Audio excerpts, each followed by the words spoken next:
Namaskar.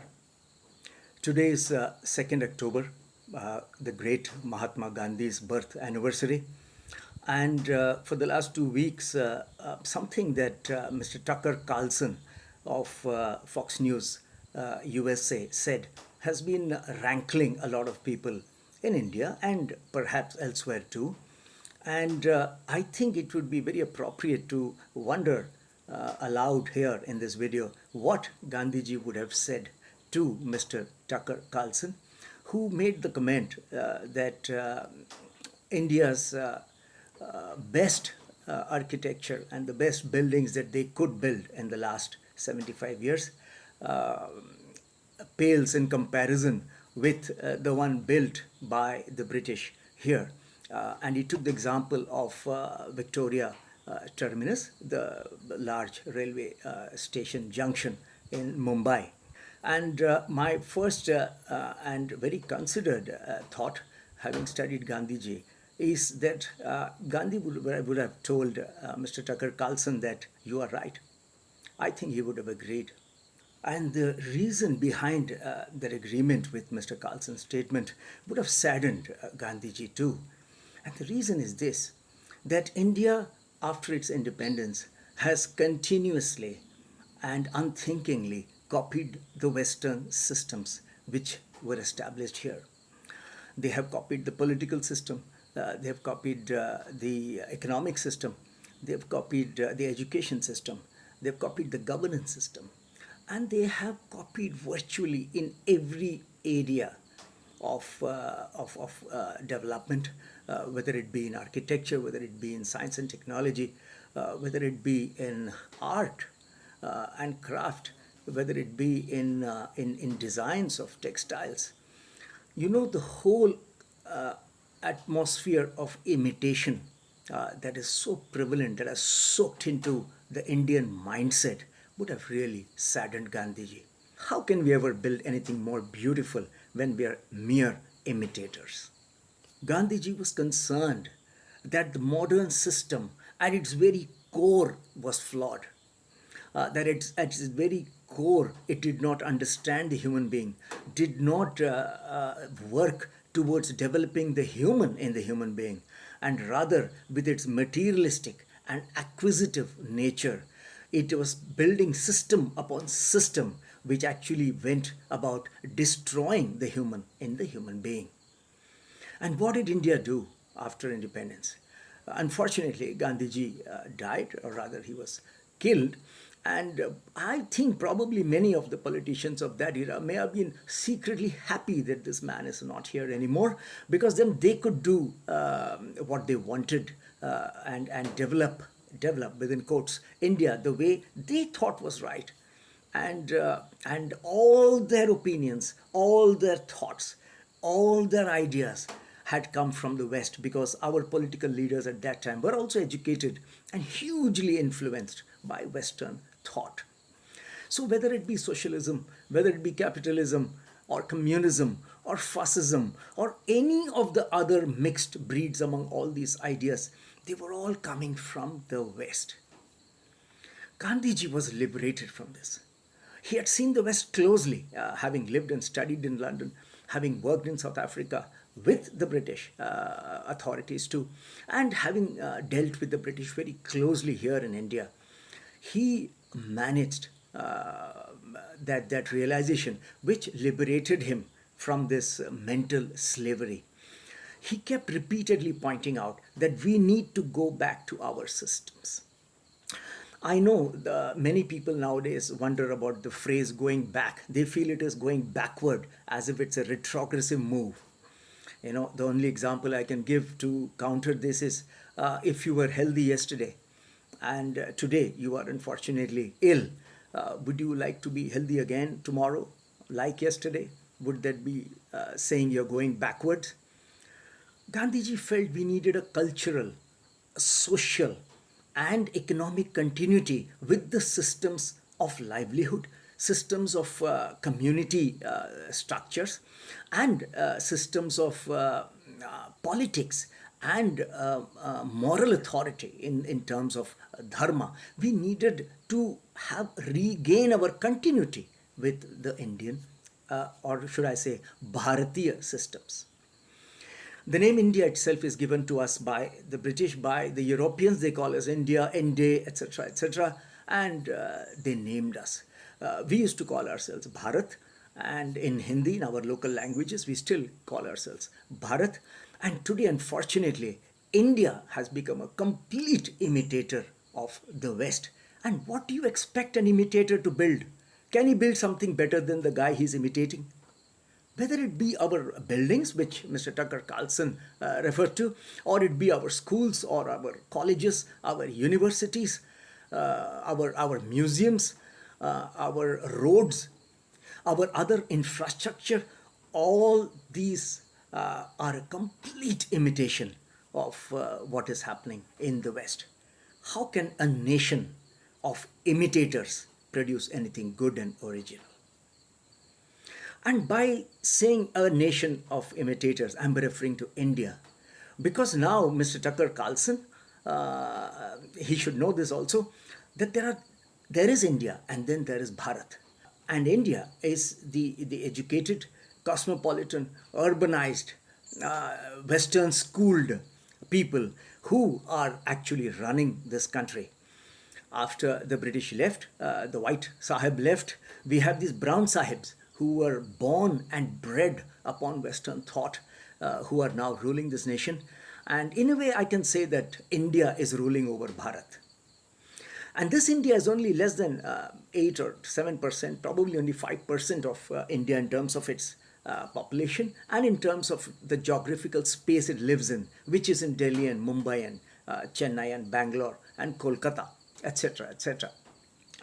This mental slavery, which when unrealized is gives a feeling of superiority and also arrogance. That mental slavery has built and continued and further built the same systems upon which colonialism was ruling in this nation. So, Mr. Tucker Carlson, I think Gandhiji would have agreed with you. He would have said, yes, these are monstrosities, these buildings which are being built in the last 75 years in India. And the reason for that is, your view is, of course, the view of the superficial aesthetic and the beauty of the material structure. While that is very important, India does, excuse me, Bharat does believe in a wonderful aesthetic sense in the temples and forts and palaces and the huts that it builds. But there is an inner beauty which goes beyond the material beauty. And Gandhiji would have looked at that inner structure, the system that built the building, a system of exploitation of one human being by another, a system of injustice, a system of a flawed economic structure, a system which broke communities rather than sustained them. And isn't it unfortunate that in the last 75 years, we are celebrating 75 years of India now, and isn't it unfortunate that we are continuing the same systems, the same ugly, exploitative, modern system? I don't even want to give it names like capitalist or libertarian or whatever. Again, succumbing to the thought process of the West, these thought categories. But I would say it is unjust at a human level. You may be surprised at the extent of this imitation in India of you, your people, and your systems. You're, of course, completely entitled to run your society and nation and systems the way you want to, but you will be surprised at the extent of imitation that is going on in India. We have spoken about our architects and architecture, and our politicians are aping. Your politicians, our systems are now becoming more and more corrupt in an imitation of your own systems, where how you have legalized corruption through a system called lobbying. We've not exactly used those words, but we have our own new laws of election funding, which make corruption very easy. And we are copying your economics. Our economists are slaves to your economic thinking and models. Our textbooks and economics just copy your textbooks and ideas. Our media copies you. Do you know, Mr. Tucker Carlson, that we also have anchors in Indian television who are completely trying to imitate you and many of your colleagues there. They even wear the try to imitate you in the clothes that you people wear. It is amazing. Our banking system tries to copy your banking system. Trying to make us a consumerist society, just like yours has is already become, I think. And our bankers also also wear the clothes that your people wear. And it is 40 degrees in India, and our elite wears a tie and a woolen coat in this weather. What more can you say about the stupidity and foolishness of Indian elite and their imitation, continued imitation of the West? How can we ever build anything more beautiful when we are mere imitators? Let me take the health sector as an example. India, in its vast study of traditional science in various areas like mathematics, science, astronomy, it was also a detailed study of scriptures about medicine. And the Indian system of medicine has a very fundamental view and theory and treatment mechanisms. And at a very fundamental level, it differs from other systems, including your Western system of medicine, which considers every illness as an enemy. Now, during the recent corona crisis, you'll be surprised that a nation like Bharat, which is rich in its traditional medicinal knowledge, which is rich with its local Veds, we call our physicians Veds, who are there in every village in this country. And yet, despite that knowledge in Bharat, Bharat did not respond to corona crisis. It was India, the elite imitating mindset of India, which copied what the West did in trying to keep this panic, and in trying to use modern and very, I would say, unscientific methods to counter the corona pandemic. I believe that you yourself in your TV channel, Mr.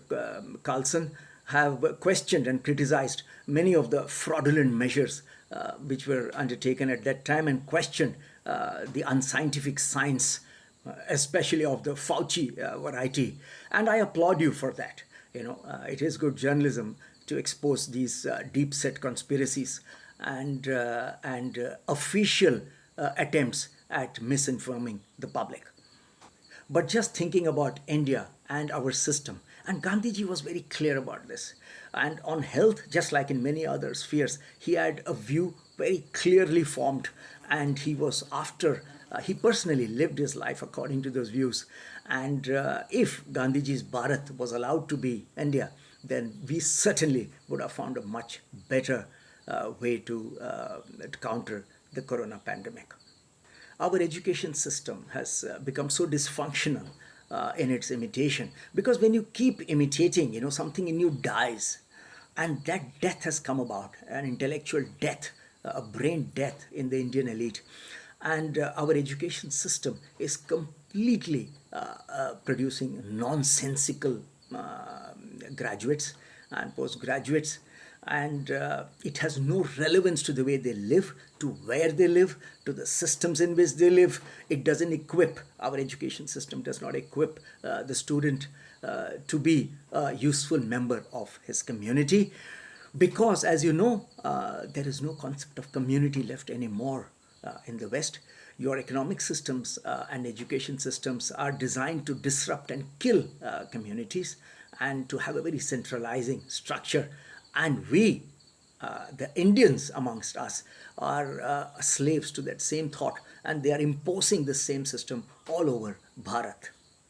You see, Bharat, a collection of 500 kingdoms 250 years ago, is a place where non-centralized social economic livelihoods, are non-centralized social structures, a non-centralized development of science and technology, a non-centralized way of dealing with local and regional health issues, a very non-centralized way of intellectual thought, and the freedom of intellectual thought in a non-centralized way. This has been the way of Bharat. I mean, no one person can take credit, or no one can say it is very perfect either. But that is our way. That has been our way. And modernity, with its centralization, is one of the primary things that Gandhiji and many other thinking people in India are continuously opposed to. And centralization comes with its evil of domination, of violence, of suppression, of denying others their space, of trying to grab as much as one can. These are inherent evils that come with centralization. One may feel, oh, but I'm not like that. I'm a good guy. But you may be a good guy, but when you're caught in that system, you are living and propagating that evil as well. Now, let me give you some examples of a non-centralized Bharat. Uh, I'm living in a very small rural area of India, in Western India, a place called Sawantwadi, and I was wanting to build a local house with local traditional technology and using local materials. And our architects don't even have a detailed study in their graduation course about local materials, about local architectural techniques, of local qualities of stone and soil and mortar, and how one can design local structures for local climates and weathers. In this hot area, what we need is, I built this. This is a mud house. This hut is made completely of mud. Its roofs are made of bamboo, and the tiles on top of the roofs, on the roof, is made of mud. The flooring is made of terracotta tiles. The doors and windows are made of local wood from the local trees here. I managed to build this hut using local expertise, using non-educated, non-graduate artisans who have kept their traditional skills alive. I have built this securing all the materials from within a radius of 10 kilometers. It is a different way of thinking. Now, if you look at a very modern skyscraper with its glass windows and its steel beams and its concrete structures painted with some chemical paints, you may find it beautiful according to your value system. If we have a value system which looks at only the exterior beauty and not questioning the material or where it came from, the quality of material, how it contributes to the environment, how it has contributed to the community being sustainable, then it's a different way of looking. And I won't blame anyone who says that building is beautiful. To see this beauty of this building, you have to understand that you're living in nature, as part of nature, and the environment and its sustainability is important to you. The community, the skills available in it, the local technologies, and the sustainability of the local technologies is important to you. And tomorrow, if this building were to break down, to be broken down, and there is no material in this that is not biodegradable, it will all go back to where it came from, and it will become part of the earth. Now, what is a value system? It is not just a personal opinion, is it? It is something that grows within us and grows inside us very subconsciously, and that thing is culture, and that thing is values of the community you live in. Let me give you another example. This is a khadi material dress. I wonder if you know, Tucker Carlson, what khadi means. The thread that was woven to make this shirt came from a cotton which is grown locally in this region. The cotton was converted into thread locally using a hand spinning technique, which Gandhiji also popularized. And then the spun thread was sent to a local handloom where local artisans, using their traditional technology and methods, hand wove this to make cloth. And my local tailor in the village stitched this shirt for me. This is something that for some people is just a romantic idea, to romanticize about from academic universities. But the fact that such a system not only existed, but that it is good for us, that is good for us, meaning the humanity as a whole, not just for one person, that a million people having small livelihoods in their own areas is better for community than one centralized industry mass producing an item and profiteering on it, taking away the jobs of a million people. These are two separate, distinct concepts, ideas, systems. I'm not here to just trash the one or the other. I'm only saying that they are different. And therefore, when you look at the Victoria Terminus station and you see the modern ugliness of Indian buildings, you're only looking at the India which is imitating the West. And if you come to Bharat, you will see miles upon miles, since you use we use kilometers and meters, miles upon miles of community architecture, not grand in its size, but beautiful in the kind of materials that it uses, beautiful in the kind of relationship that it promises to sustain with the environment and ecology. Are you aware, Mr. Tucker Carlson, of this interesting anecdote when a Western journalist asked Mahatma Gandhi as to what does he think of Western civilization? And Gandhi replied, that would be a very good idea, for the West to have a civilization. Somewhere along the line, you have mistaken, it's your language, English, you have mistaken civilization to mean civil behavior. And civil behavior is good, of course, but the word civilization, its roots, doesn't come from that. It comes from urbanization. It's a French word, I believe. You can look it up, it's your language and your etymology. But it comes from a urbanized, modern, cosmopolitan living structure. That is what is called civilization in France. And that word came to be adopted. And later it came to signify the superiority of the Western way of living, very subtly, and sometimes not so subtly, because you yourself have said that the British left a civilization behind in India. And by this definition, the correct definition of civilization, which means modern, urbanization, centralization, you're right. Before British came, we didn't have civilization, we had civil conduct and a civil society. So we have to relook at many things, and I'm sure Gandhiji would not hate you for it. He was a man with great love and compassion, and he believed in communicating with affection and with his own behavior, and the way he lived, he inspired others. And I'm sure he would not far from abusing you, he would not even have hated you, he would not have disliked you. He would have very kindly explained to you many details about civilization, about modern structure, which unfortunately your own education, or should I say your schooling system, has not provided you. Most people in the West, their schooling does not provide this wholesome truth about the empire, about colonization, about imperialism.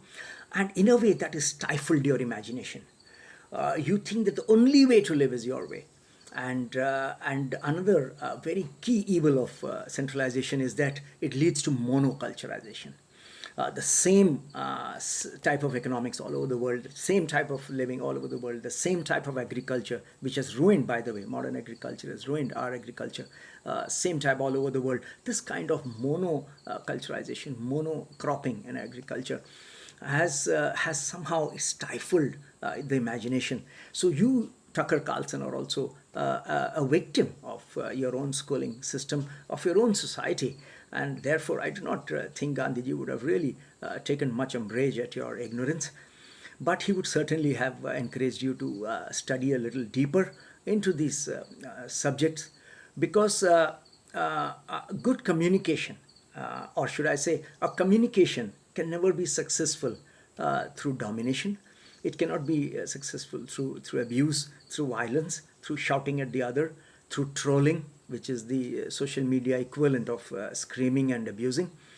But I think successful communication happens only when there is affection, when there is a relationship, and two people are prepared to talk and listen.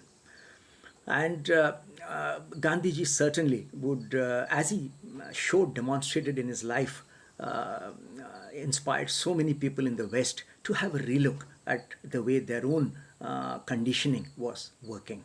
The Bharat that I speak of is under pressure today. Let me tell you, I'm not giving you some rosy picture of Bharat, which is so beautiful, and India, which is not, because India is hell bent on converting Bharat into India, and Bharat has become tired.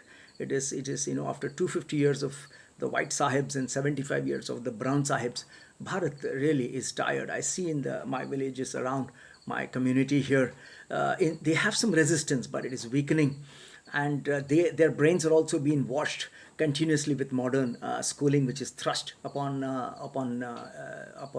rural India. The modern economic system, which completely breaks down communities.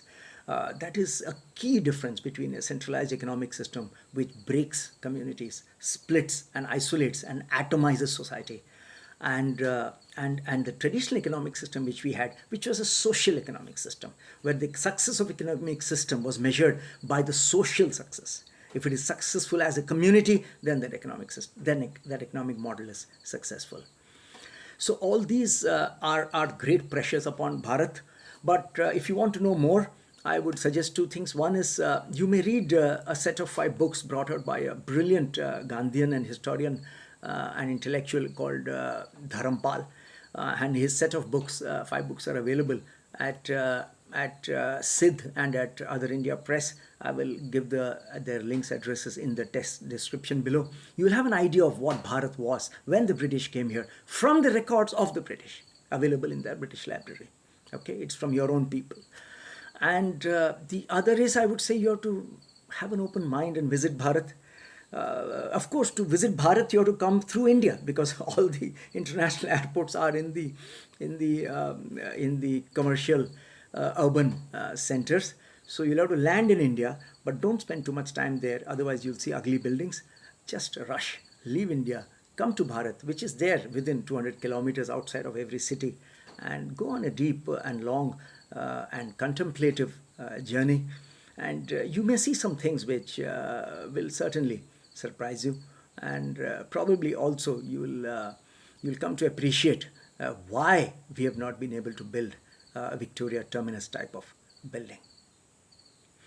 Thank you all for listening to this. A little bit of a rant, I think, but I hope it was had some meaning in it. Namaskar.